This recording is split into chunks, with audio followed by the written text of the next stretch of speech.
అంటే నీ పనా చెప్పాలి. మరి పగ తీర్చుట నా పని ఎవరు చెప్తున్నారు? మనతో దేవుడు చెప్తున్నారు. అంటే మన మీద ఎవరైనా మనకు హాని చేసినా, మనకి ఏదైనా ఇబ్బంది కలిగించినా, మనకు నష్టం కలిగించినా మనం ప్రతి నష్టం చేయకూడదు. దానికి ఎవరు యుద్ధం చేస్తారు? దేవుడు యుద్ధం చేస్తారు. కాబట్టి దేవుడు అంటున్నాడు, పగ తీర్చుకుంటే మీరు ఒకరి మీద ఒకరు పగ తీర్చుకోకూడదు. మీకు ఎవరైనా హాని చేస్తే, మీకు ఎవరైనా ఇబ్బంది కలిగిస్తే, నష్టపరిస్తే, మిమ్మల్ని కించపరిస్తే వాళ్ళ విషయం నేను పగ తీర్చుకుంటాను అంటున్నాడు దేవుడు. ఎందుకంటాడు అన్నమాట? మనం ఎవరి వారమై ఉన్నాం? ఆయన వారమై ఉన్నాం కదా, ఆయన పిల్లలమై ఉన్నాం. మన తండ్రి కూడా మనల్ని ఎవరైనా కొట్టలేనుకో, పెద్దోళ్ళు తిరిగి మనం కొట్టగలమా? పెద్దోళ్ళని కొట్టలేము. కానీ మన తండ్రి కొట్టగలడు. అవునా? తండ్రి ఎదుర్కోగలడు, పెద్దోడు కాబట్టి.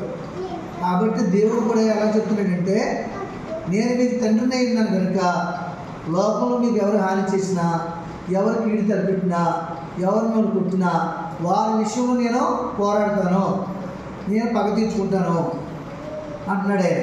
అంటే దానికి అర్థం ఏంటి? మనం పగ తీర్చుకోకూడదు, మనం పగ తీర్చుకోకూడదు, మనం ప్రతిక్రియ చేయకూడదు, ప్రతి నష్టం కలిగించకూడదు పెద్దోళ్ళకి. మనం ఏం చేయాలి? మౌనంగా ప్రార్థన చేయాలి. ఏం చేయాలి? మనం ప్రార్థన చేయాలి. ప్రార్థన చేసినప్పుడు ఆ ప్రార్థన దేవుడు వింటాడు. విని ఆయన పోరాడి ఆయన నీకు సమాధానం ఇస్తాడు. దేవునికి మహిమ కలుగునుగా. కాబట్టి పగ తీర్చుకోవడం మన పని కాదు, దేవుని పని అది కదా. ఎలాగా ఒక కుటుంబ విషయంలో దేవుడు మరి ఆయన విజయం పొందుకున్నాడో మీకు వివరిస్తానండి. ఒక ఊరిలో ఒక చిన్న క్రైస్తవ కుటుంబం ఉందంట. వింటున్నారా? తలల కింద దంచకూడదు. ఒక ఊరిలో చిన్న క్రైస్తవ కుటుంబం ఉందంట. వారు ఆ ఊళ్ళో ఉన్న అందరికంటే పేదవారు. ఆ ఊళ్ళో ఉన్న అందరికంటే పేదవారు. కుటుంబ యజమాని ఉద్యోగం నుంచి రిటైర్ అయిపోయాడు. కుటుంబ యజమాని ఉద్యోగం నుంచి రిటైర్ అయిపోయాడు. వారికి 2 కుమారులు ఉన్నారు. 2 కుమారులు చదువుకుంటున్నారు. వారికి విరోధంగా ఒక రౌడీ బయలుదేరి పట్టపగలు ఇంటిని దోసుకుని పోయాడట.